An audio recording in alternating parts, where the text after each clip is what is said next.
Kamusta po kayo? Bago po ang lahat, first things first.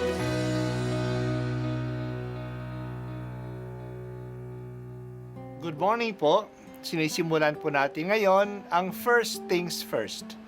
At dito po, tinatalakay natin sa unang bahagi ng umaga natin ay ang first readings na binabasa po sa banal na misa.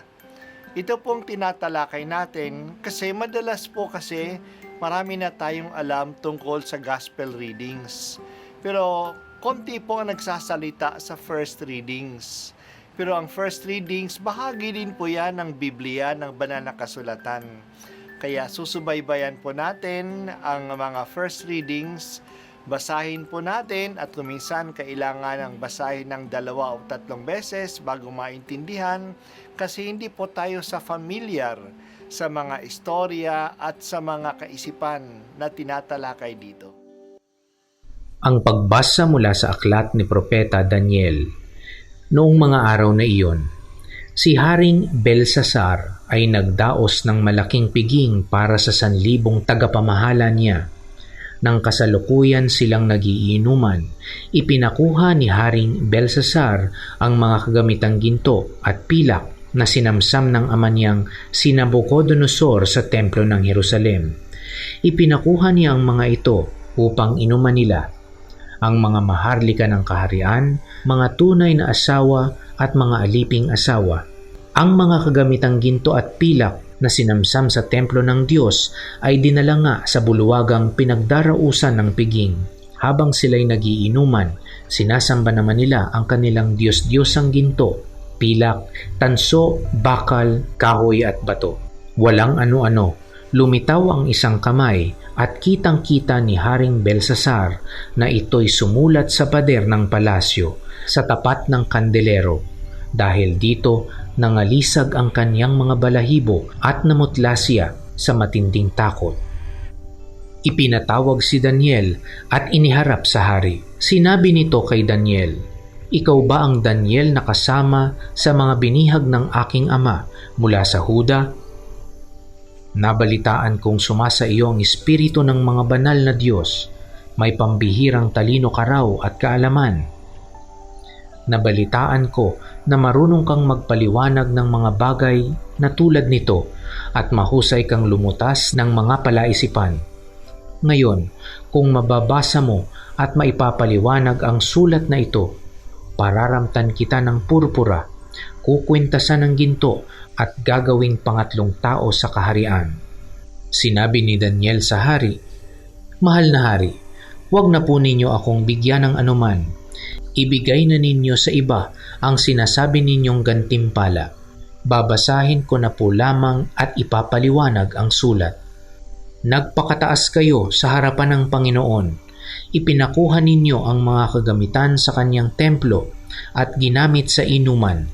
Bukod doon, sumasamba kayo sa mga Diyos ninyong yari sa ginto, pilak, tanso, bakal, kahoy at bato. Mga Diyos na hindi nakakakita ni nakaririnig.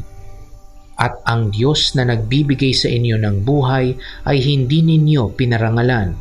Kaya ipinadala ang kamay na yaon at pinasulat sa dingding ng inyong palasyo. Ito ang sulat, Mene, Mene, Tekel, Parsin. Ito naman ang ibig sabihin, Mene, nabibilang na ang araw ng iyong kaharian pagkat wawasakin na ito ng Diyos. Tekel, ikaw ay tinimbang at napatunayang nagkukulang. Parsin, ang kaharian mo ay mahahati at ibibigay sa Media at Persya. Ang salita ng Diyos. Salamat sa Diyos. Naging mayabang ang haring si Belsasar. Nagkaroon siya ng malaking party para sa 1,000 mga bisita. Isipin na lang natin kung gaano kalaki ang party para sa 1,000 katao. Tumagal ang parting ito ng ilang linggo. Pinakuha niya ang mga gamit na galing sa templo ng Jerusalem na kinuha ng kanyang tatay na si Nabucodonosor mula sa templo bago niya ito sinira. Ang mga banal na bagay Mga banal na bagay ang mga gamit na ito kasi ito ay kagamitan ng pagsamba sa Diyos. Nilapastangan niya ang mga ito. Ginamit ito sa kanyang inuman at paglalasingan. Isang gabi, habang siya ay nagsasaya, bigla na lang may kamay na lumabas sa itaas ng dingding at ang kamay ay sumusulat. Natakot silang lahat. Ipinatawag ang lahat ng mga magicians at magagaling na mga tao sa kaharian upang basahin ang nakasulat. Walang makabasa nito. Pinatawag si Daniel at pinangakuan ng maraming mga bagay kung mabasa niya ang nakasulat sa dingding. Binasa ito ni Daniel, ngunit hindi tinanggap ang mga regalo ng hari. At tatlong salitang nakasulat ay Mene, Tekel, Parsin. Mene, nabibilang na ang araw ng iyong kaharian, kasi ito'y wawasakin ng Diyos. Tekel, ikaw ay itinimbang at napatunayang nagkukulang. Parsin, ang kaharian mo ay mahahati at ibibigay sa Media at Persia. Totoo nga, noong gabing ding yun, nilusob ng mga taga-Media at Persia ang Babylonia at pinatay ang haring si Belshazzar. Dito bumagsak ang malaking Babylonian Empire. May kasabihan, pay attention to the writing on the wall.